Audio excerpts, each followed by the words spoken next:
indoors for Verizon's 5G push, and perhaps for Apple's 5G iPhone too. News broke on Thursday of last week of Verizon's plan to buy a lot of Samsung 5G infrastructure products for indoor networking applications. Back on September 16, 2020, Fortune ran a story written by Aaron Pressman titled "Verizon Plans to Offer Indoor 5G Networks by Year-End." News of Verizon's Samsung buy probably marks a Tina moment for the biggest telco in the U.S. As Pressman reports in his story, Verizon had just, quote, successfully completed a test with Corning to deploy a private 5G network inside a laboratory, end of quote. In one of my earlier videos, I focused on the social obstacle to the deployment of 5G networks. 5G networks require a lot of infrastructure hardware.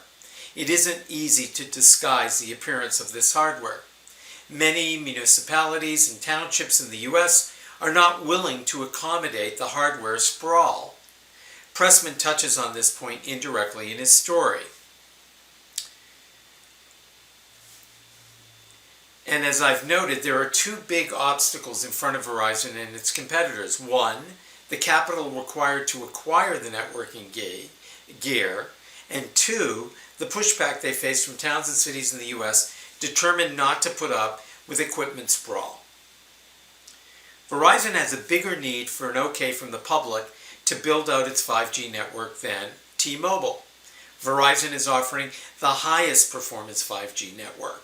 As Jeremy Horowitz wrote back on June 24, 2020, for VentureBeat, Verizon and AT&T need much more hardware on the ground than their T-Mobile competitor. Verizon investors should hope the push for indoor 5G networks was intentional and not a reaction to unexpected pushback from towns and cities in the U.S., who are, as I mentioned a couple of times already, against the equipment sprawl. Verizon's push to sell indoor 5G networks looks like a right call. Pressman calls the revenue potential comparatively small, but he may be significantly understating the potential.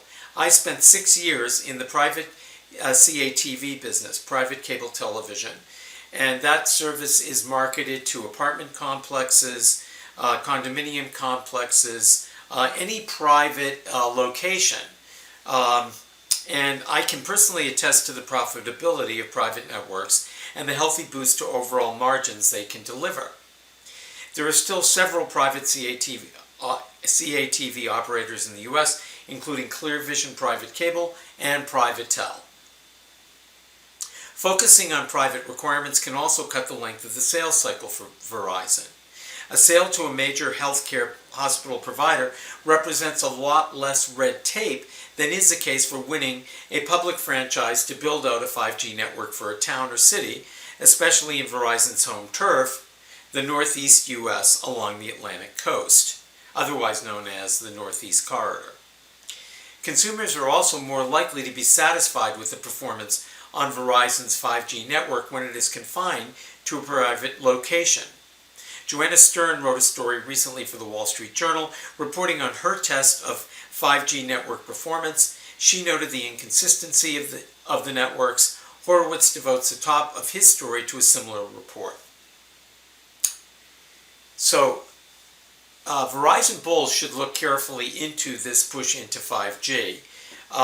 It might be a savings grace for what looked earlier to be an overcommitment to networking hardware on the part of Verizon's CEO, who incidentally came to Verizon from Ericsson, one of the largest manufacturers of telecommunications networking gear in the world. My name is Ira Michael Blonder. I'm the CEO and founder of IMB Enterprises. Please visit our webpage, https://www.imbenterprises.com. You'll find a blog with over 2,000 posts published since 2011 on topics germane to the early stages and successfully managing the early stages of business activity for enterprise software businesses. Please also visit my Twitter page, @MikeTheBebop. Speak with you next week. Thanks.